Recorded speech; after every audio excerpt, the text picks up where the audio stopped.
ಕಲಬುರಗಿ ಸರ್ಕಾರಿ ಮಹಾವಿದ್ಯಾಲಯದಲ್ಲಿ ಇಂದು ಕಾಲೇಜು ಮತ್ತು ತಾಂತ್ರಿಕ ಶಿಕ್ಷಣ ಇಲಾಖೆಯ ವ್ಯಾಪ್ತಿಯಲ್ಲಿ ಒಳಪಡುವ ಪ್ರತಿಷ್ಠಿತ ಕಾಲೇಜಿನ ಸ್ನಾತಕೋತ್ತರ ಕನ್ನಡ ಅಧ್ಯಯನ ಹಾಗೂ ಸಂಶೋಧನಾ ವಿಭಾಗದ ಹಿರಿಯ ಪ್ರಾಧ್ಯಾಪಕರಾದ ಡಾಕ್ಟರ್ ಸುರೇಂದ್ರ ಕೆರಮಗಿ ಅವರ ಸುದೀರ್ಘ ಹಾಗೂ ಅರ್ಥಪೂರ್ಣ ಸೇವೆಯ ನಂತರ ಇಂದು ವಯೋನಿವೃತ್ತಿ ಹೊಂದಿದ್ದರು. ಈ ಅಂಗವಾಗಿ ಕಾಲೇಜಿನ ಅರ್ಥಪೂರ್ಣ ಬೀಳ್ಕೊಡುಗೆ ಸಮಾರಂಭವನ್ನು ಆಯೋಜಿಸಲಾಯಿತು. ಕಲ್ಯಾಣ ಕರ್ನಾಟಕ ಭಾಗದ ಶೈಕ್ಷಣಿಕ ಕ್ಷೇತ್ರಕ್ಕೆ ತಮ್ಮದೇ ಆದ ವಿಶಿಷ್ಟ ಕೊಡುಗೆ ನೀಡಿದ ಶ್ರೇಷ್ಠ ಸಾಹಿತಿ ಚಿಂತಕ ಹಾಗೂ ನೆಚ್ಚಿನ ಗುರು ಡಾಕ್ಟರ್ ಸುರೇಂದ್ರ ಕೆರಮಗಿ ಅವರ ಸೇವಾ ನಿವೃತ್ತಿ ಕಾರ್ಯಕ್ರಮವು ಸರ್ಕಾರಿ ಮಹಾವಿದ್ಯಾಲಯದಲ್ಲಿ ವಿಜೃಂಭಣೆಯಿಂದ ನಡೆಯಿತು. ಕುಮಾರ್ ಕೆರಮಗಿ ಅವರ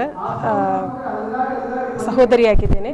ನಾನು ಕೂಡ ಇದೇ ಕಾಲೇಜಿನಲ್ಲಿ ಭೌತಶಾಸ್ತ್ರ ಉಪನ್ಯಾಸಕಿಯಾಗಿ ಕಾರ್ಯನಿರ್ವಹಿಸುತ್ತಿದ್ದೇನೆ. ನನ್ನ ಅಣ್ಣ ಬಹಳ ಸರಳ ಮತ್ತು ಉದಾತ್ತ ಜೀವನವನ್ನು ಸಾಗಿಸಿದ್ದಾರೆ. ಅವರು ವಿದ್ಯಾರ್ಥಿಗಳಿಗೆ ತುಂಬ ಒಂದು ಪರಿಣಾಮಕಾರಿಯಾದ ಬೋಧನೆಯನ್ನು ಮಾಡುವಲ್ಲಿ ತುಂಬ ಯಶಸ್ವಿಯಾಗಿದ್ದರು. ಅನಾರೋಗ್ಯದ ಮಧ್ಯೆಯೂ ಅವರು ವಿದ್ಯಾರ್ಥಿಗಳಿಗೆ ಎಂದಿಗೂ ಅಸಡ್ಡೆಯನ್ನು ತೋರಿದವರಲ್ಲ.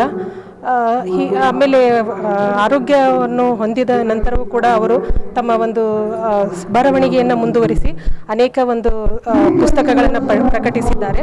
ಅವರ ಈ ಒಂದು ಪ್ರಕಟಣೆಯನ್ನು ಗುರುತಿಸಿದ ಅನೇಕ ಸಂಘ ಸಂಸ್ಥೆಗಳು ಅವರಿಗೆ ಅನೇಕ ಪ್ರಶಸ್ತಿಗಳನ್ನು ಕೊಟ್ಟಿವೆ.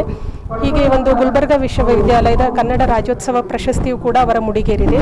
ಸೊ ಹೀಗೆ ನಿರಂತರ ಒಂದು 3 ದಶಕಗಳ ಕಾಲ ಅವರು ಸೇವೆಯನ್ನು ಸಲ್ಲಿಸಿ ಇಂದು ಅವರು ಸೇವೆಯಿಂದ ನಿವೃತ್ತಿ ಹೊಂದುತ್ತಿದ್ದಾರೆ. ಸೊ ಹೀಗಾಗಿ ಅವರ ಒಂದು ನಿವೃತ್ತ ಜೀವನ ಸಂತೋಷದಾಯಕವಾಗಿರಲಿ, ಆ ದೇವರು ಅವರಿಗೆ ಆರೋಗ್ಯ ಆಯುಷ್ಯವನ್ನು ಕರುಣಿಸಲಿ ಎಂದು ನಾನು ದೇವರಲ್ಲಿ ಪ್ರಾರ್ಥಿಸುತ್ತೇನೆ. ನನ್ನ ಹೆಸರು ಡಾಕ್ಟರ್ ನಾಗಜ್ಯೋತಿ ಹಿರೇಮಠ. ನಮಸ್ಕಾರ ಎಲ್ಲರಿಗೂ. ಈ ಒಂದು ದಿನ ಎಲ್ಲರೂ ಈ ಒಂದು ಫಂಕ್ಷನ್ಗೆ ಬಂದು ನಮ್ಮ ತಂದೆಗೆ ಹಾರೈಸಿ ಅವರ ಜೀವನ ಸುಖವಾಗಿರಲಿ ಎಂದು ಬೀಳ್ಕೊಡೋ ಸಮಾರಂಭಕ್ಕೆ ಬಂದಿರೋದಕ್ಕೆ ನನಗೆ ಸಂತೋಷವಿದೆ. ಹಾಗೆ ಅವರು ಪಟ್ಟಂಥ ಶ್ರಮ ಈಗ ಎಲ್ಲರೂ ಗುರುತಿಸಿದ್ದಾರೆ. ಅವರ ಬಗ್ಗೆ ಅನೇಕ ಮಾತುಗಳನ್ನು ಕೇಳಿ ನನಗೆ ತುಂಬ ಸಂತೋಷವಿದೆ ಎಂದು ಹೇಳುತ್ತಾ ನನ್ನ ಮಾತು ಮುಗಿಸುತ್ತೇನೆ. ಧನ್ಯವಾದಗಳು.